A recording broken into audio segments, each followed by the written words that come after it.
Hi, good morning. അപ്പോൾ നമ്മുടെ ഇന്നത്തെ റെസിപ്പി ചോറിന്റെ കൂടെയും ചപ്പാത്തിയുടെ കൂടെയും അതുപോലെ തന്നെ ബ്രെഡിന്റെ കൂടെയും ഒക്കെ കഴിക്കാൻ പറ്റിയ നല്ലൊരു സൈഡ് ഡിഷ് ആണ്. ക്യാബേജും മുട്ടയും ഉപയോഗിച്ചാണ് നമ്മൾ ഇത് ചെയ്യുന്നത്. ഒരുപാട് ഇൻഗ്രീഡിയൻസ് ഒന്നും വേണ്ട. നമ്മുടെ വീട്ടിലുള്ള കുറച്ച് കാര്യങ്ങൾ, കുറച്ച് ക്യാബേജ് ഉണ്ടെന്നുണ്ടെങ്കിൽ എളുപ്പത്തിൽ തയ്യാറാക്കാൻ പറ്റിയ റെസിപ്പിയാണ്. അപ്പോൾ നമുക്ക് എങ്ങനെയാണ് ഈ റെസിപ്പി ഉണ്ടാക്കുന്നത് നോക്കാം. നമുക്ക് നമ്മുടെ ഇൻഗ്രീഡിയൻസ് നോക്കാം. നമ്മളിപ്പോൾ ഇതുപോലെ നമ്മളിങ്ങനെ പിടിക്കുകയാണെങ്കിൽ 2 പിടി ക്യാബേജ് എടുത്തിട്ടുണ്ട്. എന്താണെന്ന് വെച്ചാൽ ക്യാബേജ് നീളത്തിൽ ഇതുപോലെ കട്ട് ചെയ്തെടുത്തിരിക്കുകയാണ്. കട്ട് ചെയ്തതിന് ശേഷമുള്ള അളവാണ്. ഇതുപോലെ നമ്മളിങ്ങനെ പിടിക്കുമ്പോൾ 2 പിടി ക്യാബേജ് എടുത്തിട്ടുള്ളത്. അതിലേക്കായിട്ട് 2 മുട്ട എടുത്തിട്ടുണ്ട്, ഒരു വലിയ സവോള എടുത്തിട്ടുണ്ട്, ചെറിയൊരു തക്കാളി എടുത്തിട്ടുണ്ട്, 2 പച്ചമുളക്, അതുപോലെ തന്നെ കറിവേപ്പില. പിന്നെ നമുക്ക് വേണ്ടത് മല്ലിയിലയാണ്. മല്ലിയില ഓപ്ഷണലാണ്, ഉണ്ടെങ്കിൽ ചേർക്കാം, ഇല്ലെങ്കിൽ ചേർത്തില്ല എന്ന് വെച്ചിട്ടും കുഴപ്പമൊന്നുമില്ല.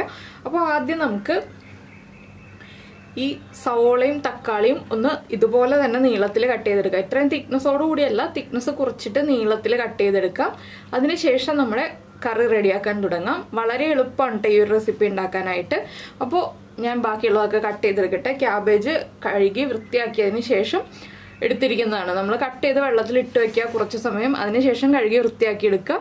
അപ്പോൾ ക്യാബേജിൻ്റെ അളവ് കൂടുന്നതനുസരിച്ച് മുട്ടയുടെ എണ്ണം മാത്രം കൂട്ടുക. ബാക്കിയുള്ള ഇൻഗ്രീഡിയൻസ് സവോളയുടെയും തക്കാളിയുടെയും എണ്ണം കൂട്ടേണ്ട ആവശ്യമില്ല കേട്ടോ. നമ്മളിപ്പോൾ 3 മുട്ട എടുക്കുകയാണെങ്കിലും 4 മുട്ട എടുക്കുകയാണെങ്കിലും ഈ ഒരു അളവിൽ തന്നെ സവോളയും തക്കാളിയും മതി. ക്യാബേജിൻ്റെയും മുട്ടയുടെയും മാത്രം അളവിൽ മാത്രം വ്യത്യാസം വരുത്തുക. പൊടികൾ ചേർക്കുന്നതിലാണ് പിന്നെ നമ്മൾ വ്യത്യാസം വരുത്തേണ്ടത്. അപ്പോൾ ഞാനിതെല്ലാം കട്ട് ചെയ്തെടുക്കട്ടെ. നമ്മുടെ സവോളയും തക്കാളിയും നമ്മൾ കട്ട് ചെയ്തെടുത്തിട്ടുണ്ട്. അതുപോലെ തന്നെ പച്ചമുളക് സ്പ്ലിറ്റ് ചെയ്തെടുത്തിട്ടുണ്ട്. പിന്നെ നിങ്ങൾക്ക് ഇഞ്ചി വെളുത്തുള്ളി ചേർക്കണം എന്നുണ്ടെങ്കിൽ 1/2 ടീസ്പൂൺ ഇഞ്ചി വെളുത്തുള്ളി പേസ്റ്റ്, അല്ലെങ്കിൽ ഒരു 2 അല്ലി വെളുത്തുള്ളി, ഒരു ചെറിയ പീസ് ഇഞ്ചി, ഇതൊന്ന് ചതച്ചെടുത്തിട്ട് ചേർക്കാം കേട്ടോ. അധികം ഇഞ്ചി വെളുത്തുള്ളി ഫ്ലേവർ വേണ്ട. അപ്പോൾ നമുക്കിനി കറി ഉണ്ടാക്കാൻ തുടങ്ങാം. ഒരു പാൻ ചൂടാക്കാൻ വെക്കാം. അപ്പോൾ നമ്മൾ പാൻ വെച്ചിട്ട് പാൻ ചൂടായിട്ടുണ്ട്. ഇതിലേക്ക് ഞാൻ വെളിച്ചെണ്ണയാണ് ചേർക്കുന്നത്. ഈ ഒരു റെസിപ്പി വെളിച്ചെണ്ണയിൽ തന്നെ ചെയ്യാം കേട്ടോ.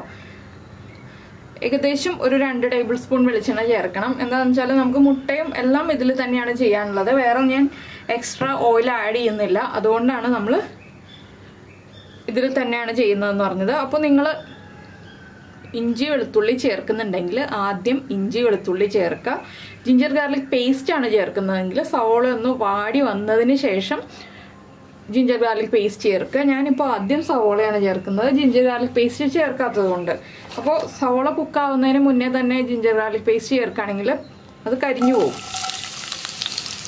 സവോളയൊന്നും ഒരുപാട് ബ്രൗൺ ആയി പോകുന്നത്രയും വഴറ്റിയെടുക്കേണ്ട ആവശ്യമില്ല കേട്ടോ. ഒന്ന് ലൈറ്റായിട്ട് കളർ ചേഞ്ച് ആയി വരുന്നത് വരെ വഴറ്റിയെടുക്കുക. നമ്മളിപ്പോൾ പച്ചമുളകും ഇതിൻ്റെ കൂടെ തന്നെ ചേർത്തിട്ടുണ്ട്. ഇനി നമ്മളിതിലേക്ക് ചേർക്കുന്നത് കറിവേപ്പിലയാണ്. ഒരു 2 തണ്ട് കറിവേപ്പില ചേർത്തിട്ടുണ്ട്. ഇനി നമ്മൾ സവോള ഒന്ന് കുക്കായി വരട്ടെ, അതുവരെ ഇളക്കി കൊടുക്കുക. ഇതിലേക്ക് ഇപ്പോൾ വേറെ കാര്യങ്ങളൊന്നും നമ്മൾ ആഡ് ചെയ്യുന്നില്ല. ഇത്രയും കാര്യങ്ങൾ ചേർത്തിട്ടാണ് വഴറ്റിയെടുക്കാൻ പോകുന്നത്. ഇപ്പോൾ നമ്മുടെ സവോളയുടെ കളറൊക്കെ ചെറുതായിട്ടൊന്ന് ചേഞ്ചായി തുടങ്ങുന്നുണ്ട്. ഇനി നമുക്കിതിലേക്ക് പൊടികൾ ചേർത്ത് കൊടുക്കാം. ഒരുപാട് പൊടികൾ വേണ്ട കേട്ടോ. എന്താണെന്ന് വെച്ചാൽ നമ്മൾ പച്ചമുളക് ചേർത്തിട്ടുണ്ട്. അതുകൊണ്ട് എരിവുള്ള മുളക് പൊടിയാണ് ചേർക്കുന്നതെങ്കിൽ 1/2 ടീസ്പൂൺ, കാശ്മീരി ചില്ലി പൗഡറാണ് ചേർക്കുന്നതെങ്കിൽ 1 ടീസ്പൂൺ, പിന്നെ ഒരു 1/4 ടീസ്പൂൺ മഞ്ഞൾപ്പൊടി, 1/2 ടീസ്പൂൺ തന്നെ മല്ലിപ്പൊടി, 1/4 ടീസ്പൂൺ കുരുമുളക് പൊടി, 1/4 ടീസ്പൂൺ ഗരം മസാലപ്പൊടി. ഇത്രയും ചേർത്ത് നന്നായിട്ടൊന്ന് ഇളക്കുക. പൊടികളുടെ ആ ഒരു റോ ടേസ്റ്റ് മാറി വരുന്നത് വരെ ഇളക്കി കൊടുക്കുക. പൊടികളൊന്ന് കുക്കായി തുടങ്ങുമ്പോൾ നമുക്കിതിലേക്ക് നമ്മൾ കട്ട് ചെയ്ത് വെച്ചിരിക്കുന്ന തക്കാളി ചേർക്കാം. തക്കാളി ചേർത്തിട്ട് തക്കാളി സോഫ്റ്റ് ആയി വരുന്നത് വരെ വീണ്ടും ഒന്ന് ഇളക്കി കൊടുക്കുക. ഒരുപാട് അങ്ങോട്ട് ഉടഞ്ഞു പോകേണ്ട തക്കാളി, ചെറുതായിട്ടൊന്ന് കുക്കായി വന്നാൽ മതി. അപ്പോൾ നമ്മളിപ്പോൾ ഉപ്പ് ചേർത്തിട്ടില്ല, ഇനി നമുക്ക് ഉപ്പ് ചേർത്ത് കൊടുക്കാം. ക്യാബേജിനും കൂടി ആവശ്യമായിട്ടുള്ള ഉപ്പ്. പിന്നീട് നമുക്ക് ഉപ്പ് ആവശ്യമാണെങ്കിൽ വീണ്ടും ചേർത്ത് കൊടുക്കാവുന്നതേ ഉള്ളൂ കേട്ടോ. അപ്പോൾ നമ്മുടെ തക്കാളിയൊക്കെ ഒന്ന് സോഫ്റ്റ് ആയി വന്നിട്ടുണ്ട്. ഇത്രയും മതി. ഇനി നമുക്കിതിലേക്ക് നമ്മൾ എടുത്തു വെച്ചിരിക്കുന്ന ക്യാബേജ് ചേർത്ത് കൊടുക്കാം.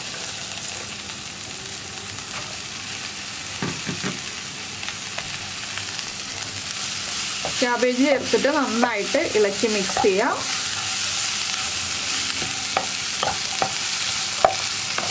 ക്യാബേജിലേക്ക് ഈ മസാലകളൊക്കെ നന്നായിട്ട് പിടിച്ചു വരുന്ന രീതിയിൽ നമ്മളൊന്ന് ഇളക്കി മിക്സ് ചെയ്തെടുക്കുക.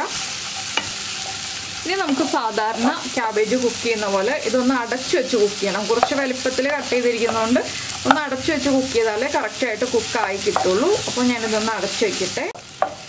നമ്മുടെ ക്യാബേജൊക്കെ ഒന്ന് കുക്കായി വന്നിട്ടുണ്ട് കണ്ടോ. ഇനി നമുക്കിതിലേക്ക് മുട്ട ചേർത്ത് കൊടുക്കാം. ക്യാബേജ് ഒരു സൈഡിലേക്ക് മാറ്റി വയ്ക്കാം.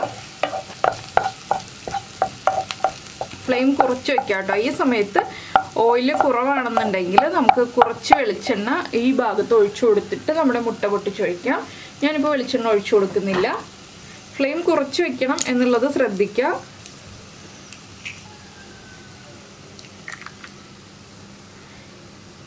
ഇനി നമുക്കിതിലേക്ക് മുട്ടയ്ക്ക് ആവശ്യമായിട്ടുള്ള ഉപ്പും കൂടി ചേർക്കാം. കുറച്ച് ഉപ്പ്, മുട്ടയ്ക്ക് ആവശ്യമായിട്ടുള്ള ഉപ്പ് മാത്രം ചേർക്കുക. ഇനി ഇതൊന്ന് കുക്കായി വരട്ടെ. അപ്പോൾ നമ്മൾ മുട്ട ഇതുപോലെ ഒഴിച്ചു വെച്ചിട്ട് ഒരു അരമിനിറ്റ് ഒന്ന് വെയിറ്റ് ചെയ്യുക കേട്ടോ, ഉപ്പും കൂടി ചേർത്ത് കഴിഞ്ഞിട്ട്. ഇനി നമുക്കിതൊന്ന് സ്ക്രാമ്പിൾ ചെയ്തെടുക്കാം. എന്താണെന്ന് വെച്ചാൽ നമ്മുടെ മുട്ട ചെറിയ പീസുകളായി പോവാതിരിക്കാനാണ് നമ്മളൊന്ന് വെയിറ്റ് ചെയ്തിട്ട് സ്ക്രാമ്പിൾ ചെയ്യുന്നത്. നിങ്ങൾക്ക് ചെറിയ പീസായിട്ട് മതി എന്നുണ്ടെങ്കിൽ അപ്പോൾ തന്നെ ഇളക്കി കൊടുക്കാം. ഇല്ലെങ്കിൽ ഇതുപോലെ ഒന്ന് വെയിറ്റ് ചെയ്തിട്ട് ഇളക്കി കൊടുക്കുക. ഇനി ഇതൊന്ന് മിക്സ് ചെയ്തെടുക്കുക. ഇതിലേക്ക് വീണ്ടും കുറച്ച് കറിവേപ്പില ചേർക്കാം.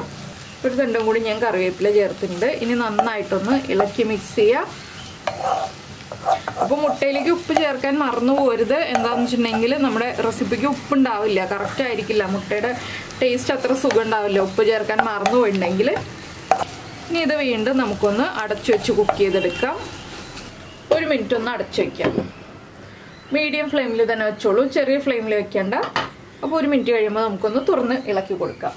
അപ്പോൾ നമ്മൾ മുട്ടയും ചേർത്ത് അടച്ചു വെച്ചിട്ട് ഒരു മിനിറ്റ് ആയി. ഇനി നമുക്കൊന്ന് തുറന്ന് ഉപ്പൊക്കെ ചെക്ക് ചെയ്യുക. ഉപ്പ് കുറവാണെങ്കിൽ ഉപ്പ് ചേർത്ത് കൊടുക്കുക. അതുപോലെ തന്നെ എരിവ് കുറവാണെങ്കിൽ ഇനി കുരുമുളക് പൊടി മാത്രം ചേർത്ത് കൊടുക്കുക. കണ്ടോ, വളരെ എളുപ്പത്തിൽ ഉണ്ടാക്കാൻ പറ്റുന്ന ക്യാബേജും മുട്ടയും ചേർത്തിട്ടുള്ള ഒരു സൈഡ് ഡിഷ് റെഡി ആയി കഴിഞ്ഞു. അപ്പോൾ നിങ്ങൾക്ക് ചോറിൻ്റെ കൂടെ കഴിക്കാം, ചപ്പാത്തിയുടെ കൂടെ കഴിക്കാം, പൊറോട്ടയുടെ കൂടെ കഴിക്കാം, ബ്രെഡിൻ്റെ കൂടെ കഴിക്കാം. ബ്രെഡിൻ്റെ ഉള്ളിൽ ഫില്ലിംഗ് ആയിട്ട് വെച്ചിട്ട് സാൻഡ്വിച്ച് ആയിട്ട് കഴിക്കാം. ക്യാബേജ് ഇഷ്ടമുള്ള ആളുകൾക്ക് കേട്ടോ. ക്യാബേജ് കുറേ ആളുകൾക്കൊക്കെ വളരെ ഇഷ്ടമാണ്, കുറേ ആളുകൾക്ക് അത്ര താല്പര്യം ഉണ്ടാവില്ല. അപ്പോൾ നിങ്ങൾ ഇതുപോലെയൊക്കെ ക്യാബേജ് തോരന് പകരമായിട്ട് ഇങ്ങനെ ഒന്ന് ഉണ്ടാക്കി നോക്കിക്കോളൂ. അപ്പോൾ ഇഷ്ടപ്പെടും. ഇനി നമുക്കിത് ഫ്ലെയിം ഓഫ് ചെയ്തിട്ട് കുറച്ച് മല്ലിയിലയും കൂടി വിതറിയിട്ട് സെർവ് ചെയ്യാം. അപ്പോൾ മല്ലിയിലയുടെ ഫ്ലേവർ താല്പര്യമില്ലെങ്കിൽ ഞാൻ പറഞ്ഞതുപോലെ ചേർക്കേണ്ട ആവശ്യമില്ല കേട്ടോ. ഇഷ്ടമാണെങ്കിൽ ചേർത്താൽ മതി. അപ്പോൾ ഇത്രയേ ഉള്ളൂ നമ്മുടെ ക്യാബേജ് എഗ് ഫ്രൈയുടെ പരിപാടി. അപ്പോൾ എന്തായാലും എല്ലാവരും ട്രൈ ചെയ്ത് നോക്കുക. വളരെ എളുപ്പത്തിൽ ഉണ്ടാക്കാൻ പറ്റിയ റെസിപ്പിയാണ്, അതുപോലെ തന്നെ ടേസ്റ്റി ആയിട്ടുള്ള റെസിപ്പിയാണ്. ക്യാബേജ് ഉപയോഗിച്ച് നമ്മൾ ഒരുപാട് കറികളൊന്നും ഉണ്ടാക്കാറില്ല. ക്യാബേജ് പക്കോടയോ ക്യാബേജ് തോരനോ ഒക്കെ അല്ലേ പൊതുവെ ഉണ്ടാക്കാറുള്ളൂ. അപ്പോൾ നിങ്ങൾ ഇതുപോലെ ഒന്ന് ട്രൈ ചെയ്ത് നോക്കിക്കോളൂ. പിന്നെ നമ്മുടെ ക്യാബേജ് മെഴുക്കുരുട്ടികളൊക്കെ കണ്ടിട്ടില്ല എന്നുണ്ടെങ്കിൽ നീതാസ് ടേസ്റ്റ്ലാൻഡ് ക്യാബേജ് മെഴുക്കുരുട്ടി എന്ന് പറഞ്ഞ് സെർച്ച് ചെയ്തിട്ടുണ്ടെങ്കിൽ ആ റെസിപ്പികളും കിട്ടും. അപ്പോൾ നമ്മുടെ ചാനൽ ആദ്യമായിട്ട് കാണുകയാണ്, നമ്മുടെ വീഡിയോ പ്രസൻറ്റ് ചെയ്യുന്ന രീതിയൊക്കെ ഇഷ്ടമായി എന്നുണ്ടെങ്കിൽ നമ്മുടെ ചാനൽ ഒന്ന് സബ്സ്ക്രൈബ് ചെയ്ത് സപ്പോർട്ട് ചെയ്യണേ. സബ്സ്ക്രൈബ് ചെയ്യുന്നതിന് ഈ വീഡിയോയുടെ താഴെയുള്ള റെഡ് സബ്സ്ക്രൈബ് ബട്ടൺ ഒന്ന് ക്ലിക്ക് ചെയ്യുക. ആൻഡ് റൈറ്റ് സൈഡിലുള്ള ബെല്ലൈക്കണും ക്ലിക്ക് ചെയ്യുക. അപ്പോൾ ഓൾ എന്ന് പറഞ്ഞിട്ടൊരു ഓപ്ഷൻ കാണാം. ആ ഓളും കൂടി പ്രസ് ചെയ്തിട്ടുണ്ടെങ്കിൽ ഞാൻ എപ്പോഴും വീഡിയോ അപ്ലോഡ് ചെയ്യുമ്പോൾ നിങ്ങൾക്ക് നോട്ടിഫിക്കേഷൻ വരും. അതുപോലെ തന്നെ ലൈക്ക് ചെയ്യാനും കമൻറ്റ് ചെയ്യാനും ഒന്നും മറന്നുപോയില്ലല്ലോ. അപ്പോൾ നമ്മുടെ അടുത്തൊരു റെസിപ്പിയുമായിട്ട് നമുക്ക് അടുത്ത ദിവസം വീണ്ടും കാണാം.